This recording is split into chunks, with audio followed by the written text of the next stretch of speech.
Hello, my name is Elizabeth Alt. I'm from Mechanicsville, Virginia, and I'm finishing up my last few prerequisites before I start nursing school in January.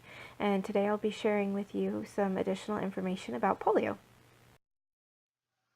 While we don't know when the polio virus first started affecting humans, we do have evidence that dates back to 1400 BC, indicating that Egyptians suffered from polio.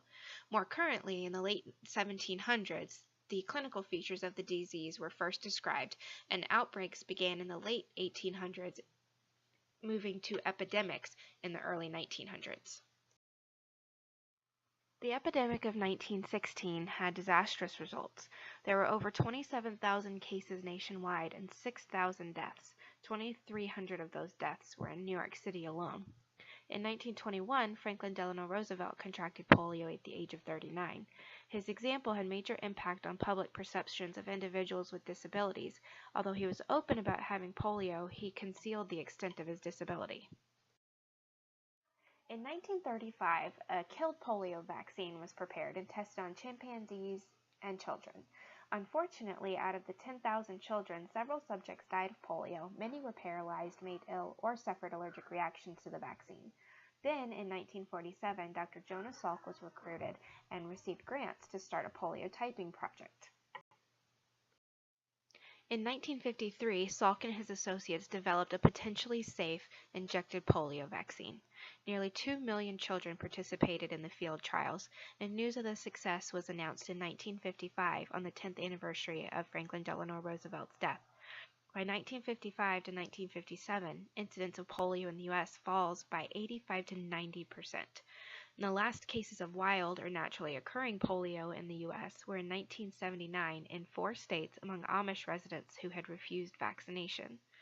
In 1981, the polio virus genome sequence was published, and in 1999, inactivated polio vaccine replaces oral polio vaccine as a recommended method of polio immunization in the United States.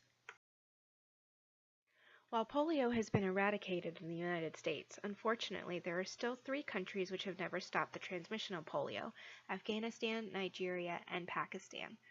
We have to remember that polio anywhere is a threat to children everywhere. Luckily, there are programs like the Global Polio Eradication Initiative that are doing all they can to vaccinate, educate, and eradicate polio. As recently as 2008, 798 children were paralyzed by polio in Nigeria. There is a solution to ending polio. The oral polio vaccine is safe and effective and has successfully stopped polio in over 190 countries. Every child under 5 years old must be vaccinated to build population immunity. Each and every village in Nigeria has to be accurately mapped to show all households, and teams must be trained to vaccinate around 41 million children under 5 years old. Parents have to be educated. Politicians and lawmakers must support the vaccine campaigns. The Global Polio Eradication Initiative is doing everything they can to help prevent any more unnecessary deaths or paralyzations from polio. So take a moment to think about how lucky you are to have the full use of your arms and legs, and put your hand up for polio eradication.